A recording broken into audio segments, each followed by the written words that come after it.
வணக்கம் நண்பர்களே. ஒரு சிம்பிள் சீனை இமேஜின் பண்ணி பாருங்க. ஒரு ஏடிஎம்க்கு நீங்க போறீங்க, கார்டை ஸ்வைப் பண்ணி கேஷ் எடுக்கிறீங்க. அந்த மெஷின்ல கேஷ் யாரு போடுறாங்கன்னு யோசிச்சு பார்த்தீங்கன்னா, எப்பயாவது யோசிச்சு பார்த்துருக்கீங்களா? அது போடுறது பேங்க் கிடையாது. அது பேக் எண்ட்ல ஒரு முழு சிஸ்டமே அதுக்கு ஒன்று இருக்குது. அந்த சிஸ்டத்தை மேனேஜ் பண்ற கம்பெனி தான் சிஎம்எஸ் இன்ஃபோ சிஸ்டம். இப்போ இன்னொரு விஷயம் நினைச்சு பாருங்க, இந்தியா முழுக்க UPI, credit card, online payment எல்லாம் பயங்கரமாக பூம் ஆகிட்டு இருக்கு. அப்படின்னா கேஷ் யூஸ் பண்ணுறது கொஞ்சம் கொஞ்சமாக குறையணும் இல்லையா? இதுதான் லாஜிக்கலாக தோணும். ஆனால் ஆக்சுவல் டேட்டா என்னன்னா, இந்தியாவில் இன்னும் வருடத்துக்கு 14 லட்சம் கோடி கேஷ் சர்க்குலேட் ஆகிட்டு இருக்கு. அதாவது கேஷ் சிஸ்டம் இன்னும் கொலாப்ஸ் ஆகலை, இன்னும் ஸ்ட்ராங்காக தான் ஆகிட்டு இருக்குன்னு சொல்கிறாங்க. இந்த கேஷ் மூமெண்ட்டை ஹேண்டில் பண்ணுற கம்பெனி தான் சிஎம்எஸ். ஏடிஎம்ல கேஷ் நிரப்புறது மட்டும் இல்லைங்க, ரீட்டைல் ஸ்டோர்ஸில் கலெக்ட் பண்ணி அதில் கலெக்ட் ஆகிற கேஷு அதை பேங்க்குக்கு கொண்டு போகிறது, இது எல்லாமே இவங்களோட பிஸ்னஸ். ஸோ இங்கே வரைக்கும் நம்ம பார்த்தா ஒரு ஸ்டேபிள் பிஸ்னஸ் மாதிரி தான் தெரியும்.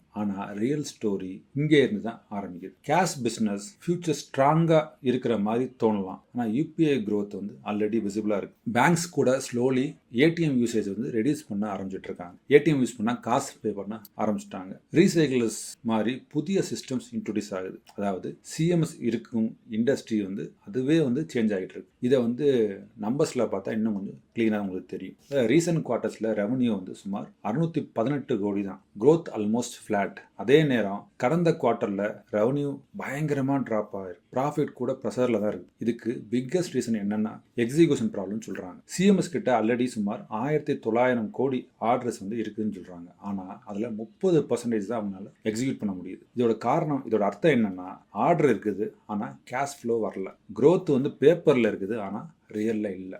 ஏன் இந்த டிலே? டெக்னாலஜி இன்டகிரேஷன் இஷ்யூஸ், அதாவது vendor hand over problem, supply chain disruption. என்னடா அது என்னென்னமோ சொல்றேன்னு நினைக்காதீங்க. அதாவது கம்பெனிக்கு கண்ட்ரோல் இல்லாத இஷ்யூஸ் கூடவே இருக்குது. இதோட இம்பாக்ட் என்னன்னா, ரெவன்யூ டிலே ஆகுது, மார்ஜின் ப்ரெஷரில் இருக்கு, இன்வெஸ்டர்ஸோட கான்ஃபிடன்ஸ் ட்ராப் ஆகிட்டே இருக்கு. இது ஸ்டாக்ல அப்பட்டமாக ரிஃப்ளெக்ட் ஆகுது. கடந்த ஒரு வருடத்தில் ஸ்டாக் சுமார் 35% கீழே வந்திருக்கு. இது ஒரு ஸ்மால் சிக்னல் கிடையாது. மார்க்கெட் ஆல்ரெடி டவுட் பண்ண ஆரம்பிச்சிருச்சு. இப்போ இன்னொரு சீரியஸ் ப்ராப்ளம். சிஎம்எஸ் வருடத்துக்கு 14 லட்சம் கோடி கேஷ் ஹேண்டில் பண்றாங்க. அதுல FY25 மட்டும் 28 ஃப்ராட் கேஸ், சுமார் 22 கோடி அளவுக்கு லாஸ். அதுல சில அமௌண்ட் ரைட் ஆஃப் கூட பண்ணிட்டாங்க. மேலும் எம்ப்ளாயிஸோட சேஃப்டி இஷ்யூஸ் கூட ரிப்போர்ட் ஆயிருக்கு. இதோட மீனிங் என்னன்னா, இது ஜஸ்ட் ஒரு பிசினஸ் ரிஸ்க் மட்டும் கிடையாது, ரியல் பிசிக்கல் ரிஸ்க். அதாவது இந்த பிசினஸ்ல எரர்னா டைரக்ட் லாஸ்ங்க. இப்போ இந்த சிச்சுவேஷன்ல சிஎம்எஸ் என்ன பண்றாங்க? அவங்களோட ஸ்ட்ராட்டஜி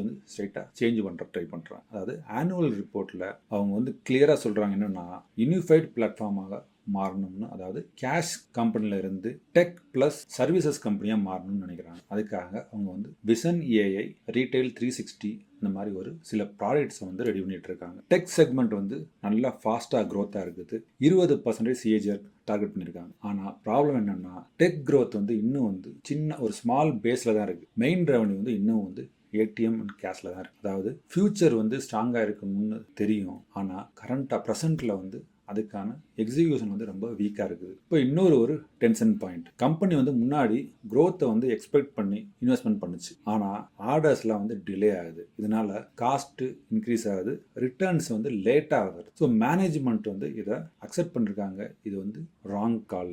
அதாவது பிளானிங் இருந்துச்சு ஆனால் எக்ஸிகியூஷன் ஸ்லிப் ஆயிருக்குன்னு சொல்றாங்க. இப்போ இன்வெஸ்டர்ஸ் என்ன பார்க்குறாங்க? இதில் ஒரு சைடில் 1600 கோடி ஆர்டர் வின் பண்ணியிருக்குது. இன்னொரு பக்கம் எக்ஸிகியூஷன் டிலே ஆகுது.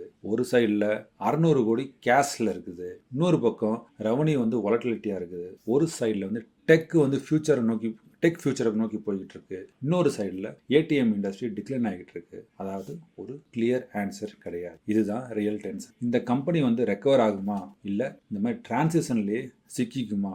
ஏன்னா ஹிஸ்டரியை பார்த்தா இப்படிப்பட்ட கம்பெனிஸ் 2 வழி தான் போகும். கரெக்டாக எக்ஸிகியூஷனாக இருந்துச்சுன்னா நெக்ஸ்ட் லெவல் க்ரோத், இல்லைன்னா ஸ்லோலி இது அப்படியே irrelevant-ஆகி போயிடும். இந்த கம்பெனி நெக்ஸ்ட் ஃபியூ இயர்ஸில் ப்ராப்பராக எக்ஸிக்யூட் பண்ணி ஸ்ட்ராங்காக டேர்ன் அரவுண்ட் பண்ணுவானா, இல்லை இந்த மாதிரி டிலேஸ் ரிஸ்க்லாம் மாட்டிக்கிருமா? அதுக்கான ஆன்சர்ஸ் அவங்களோட நம்பர்ஸில் தான் தெரிய ஆரம்பிக்கும். ஆல்ரெடி கம்பெனி பாட்டம் அடிச்சிச்சுன்னு சொல்கிறாங்க. டெக்னிக்கலாகவும் பாட்டம் அடித்த மாதிரி தான் தெரியுது. என்னன்னு தெரியல. வாட்ச் பண்ணி தான் வெயிட் பண்ணி தான் பார்க்கணும். டெசிஷன் உங்கள் கையில் இருக்குது. கொஞ்சம் கேர்ஃபுல்லாக பார்த்துக்குங்க. இந்த வீடியோ பிடிச்சிருந்தனா லைக் பண்ணுங்கள், ஷேர் பண்ணுங்கள், கமெண்ட் பண்ணுங்கள். நன்றி, வணக்கம்.